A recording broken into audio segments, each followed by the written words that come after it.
Hello, everyone. Welcome to Kudlow. I'm Larry Kudlow. So, it used to be that presidential fiscal policy was used as a weapon to promote economic growth. I can go all the way back to President John F. Kennedy, who promoted 5% growth. And he slashed taxes to get there, following the stodgy, high-tax, multiple recession Eisenhower years. Richard Nixon promoted growth, but the wrong way, by devaluing the dollar and gunning the money supply and imposing wage and price controls. At least he did want growth. It was just the wrong kind of growth.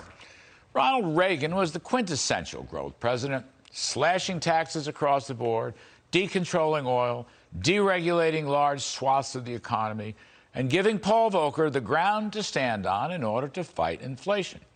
Now, Bill Clinton had a rough first couple of years with low growth, high taxes, and Hillary care.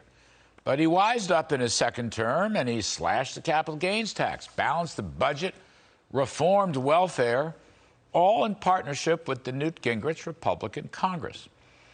Now, Barack Obama didn't care much about growth. He was really a redistributionist and an income leveler, and he didn't get any growth. During the Obama years, it was called secular stagnation, 2% growth, nothing. Donald Trump, like Reagan, loved growth. As a former businessman, he always told people to swing from the heels and take big risks and shoot for the moon. And he slashed taxes across the board, especially business taxes. And he deregulated everything. And he gave special support to America's entrepreneurial frackers who made us energy independent. Now comes Joe Biden.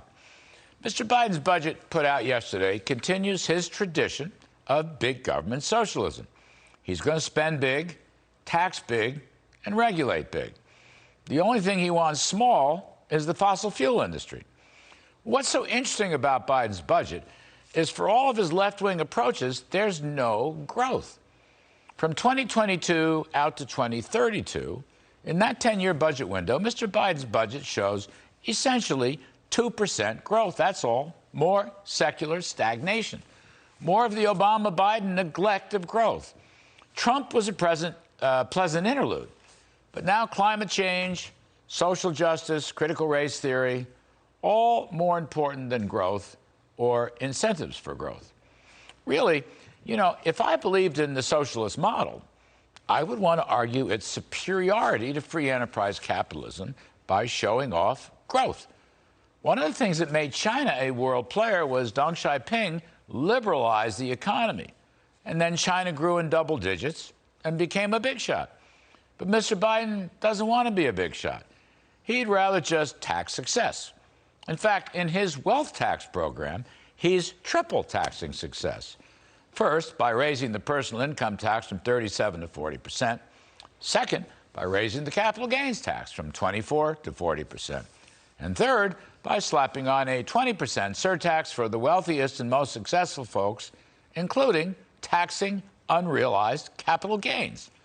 Now, this is nothing if not confiscatory taxation. And if legislated, it will demoralize the animal spirits of all the inventors and innovators and risk takers in the economy that made America great. It's not growth, it's stagnation. It's not growth, it's redistribution. Some of the numbers are illuminating. Biden would raise taxes by $2.6 trillion over the next 10 years. That is a very big number. By the way, he raised the corporate tax from 21% to 28%, and he's also intending to slap a minimum tax on the foreign earnings of U.S. corporations. Now, this year's deficit does come down as pandemic emergency payments presumably come to an end, and of course there is the Trump V-shaped recovery. But after that, the deficit gradually rises over the next 10 years from $1.4 trillion to $1.8 trillion. Debt held by the public will rise by $14.7 trillion, and it moves from $24.8 trillion to $39.5 trillion. And that would be 107% of GDP. Spending would hold at a historically high 23.4% of GDP. The 50-year average, by the way, is 20.9%. But inside that spending, the priorities are all wrong. In the next year, for example, Defense spending is only up 4%, which, despite Biden's phony budget assumptions, in the real world, that's going to be 5 or 6 percentage points below inflation.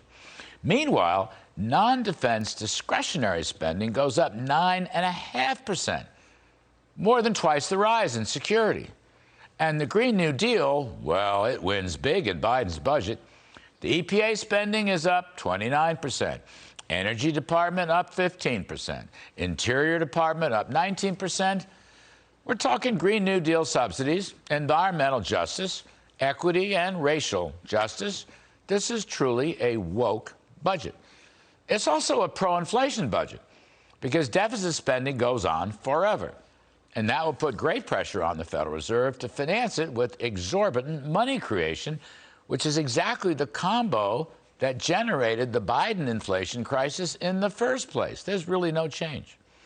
I recall my great friend and mentor, Art Laffer, quote, "If you tax something, you get less of it." Well, Biden is virtually taxing everything, and that includes his inflation tax.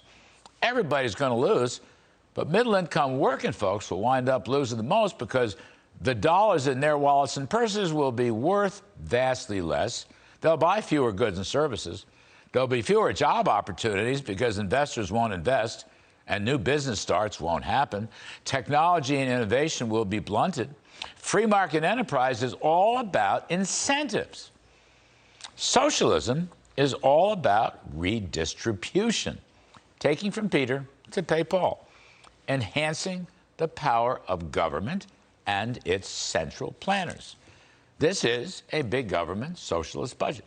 It is anti-growth. So I'll say, save America, kill the bill, kill the budget, and pray the cavalry comes soon.